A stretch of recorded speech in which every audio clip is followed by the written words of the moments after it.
Bonjour et bienvenue, c'est Darius de Dégastronomie, la chaîne de l'astronomie où on parle de la pratique de l'astronomie. Dans les épisodes précédents, on avait vu comment piloter cette monture, soit depuis une raquette SynScan, soit depuis un smartphone, voire même depuis une tablette. Mais voilà, quand on le fait avec la raquette SynScan ou avec l'application SynScan Pro, ces deux méthodes permettent de pointer que des objets qui sont référencés dans les bases de données de la raquette ou du smartphone.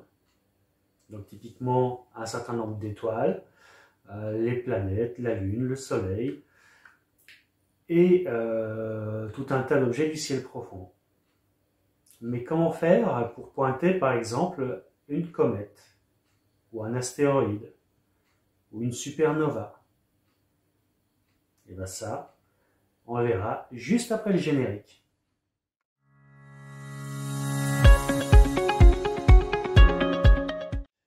Bon, donc pour ceux qui ont vu les deux épisodes où je parlais de la raquette SynScan, vous avez vu qu'on pouvait observer donc les objets du ciel profond ou les objets du système solaire.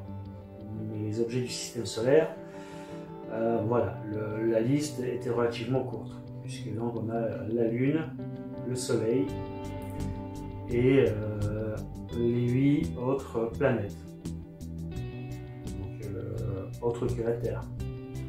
Et évidemment en incluant dedans Pluton, qui n'est plus classé dans la catégorie des planètes. Il est classé dans la catégorie des planètes mineures, tout comme Cérès, un astéroïde.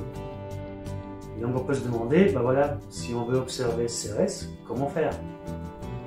Ou si on veut observer la prochaine comète visible dans le ciel, ou même visiter les deux comètes actuellement visibles, que sont donc Pan-STARRS et Atlas. Alors certes, Atlas n'a pas été la comète du siècle. Pan-STARRS, ça fait longtemps qu'elle est en train de s'éloigner, donc toutes les deux sont très peu brillantes, mais on peut encore les voir. Et surtout, dans pas longtemps, on aura quand même une comète qui est censée être visible. Une comète, voilà, il ne faut jamais faire de plan sur la comète, mais bon, potentiellement la comète Swan, elle, à partir de mi-mai, devrait pouvoir être visible. Et donc, elle, évidemment, elle n'est pas référencée dans la raquette. Donc, on peut se demander comment faire. Et bien pour ça, c'est très simple. Une fois qu'on a fait sa mise en station, une fois qu'on a correctement configuré le GoTo, on a fait son étalonnage et ainsi de suite, on va dans, voilà, on a trois menus de base. Tout premier menu, c'est configuration.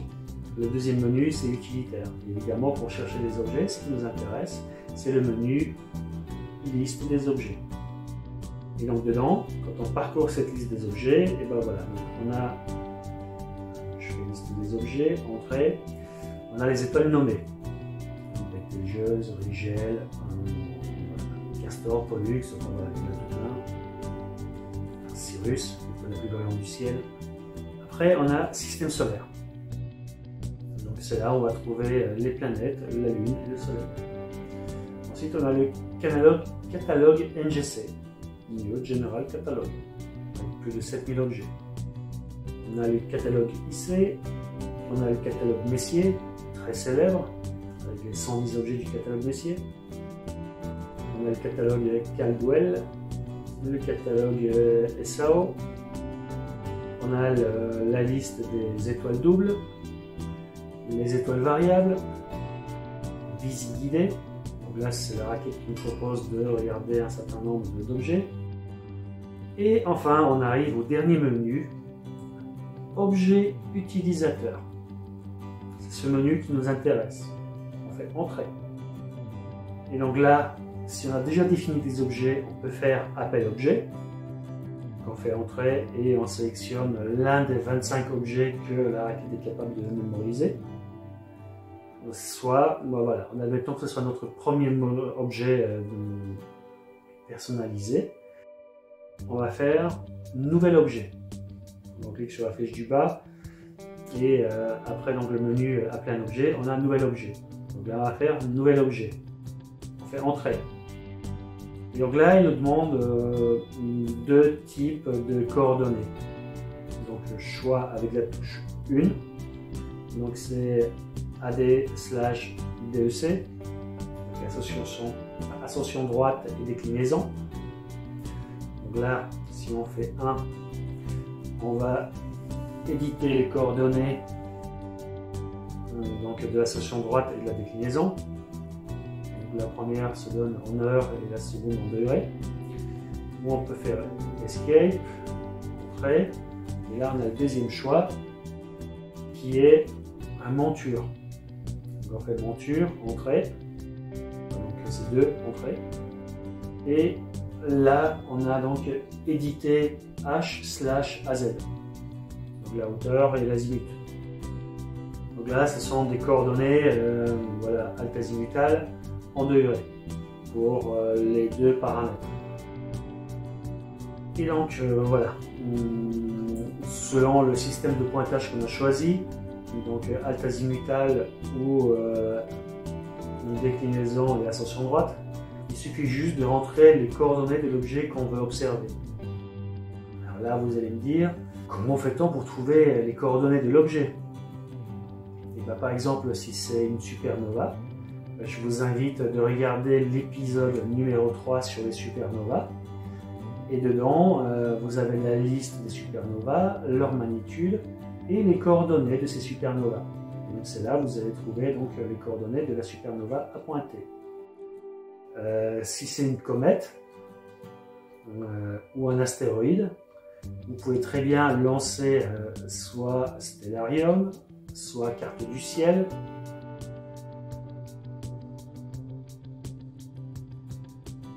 soit toute autre application qui vous permettra de récupérer les coordonnées d'un objet astronomique.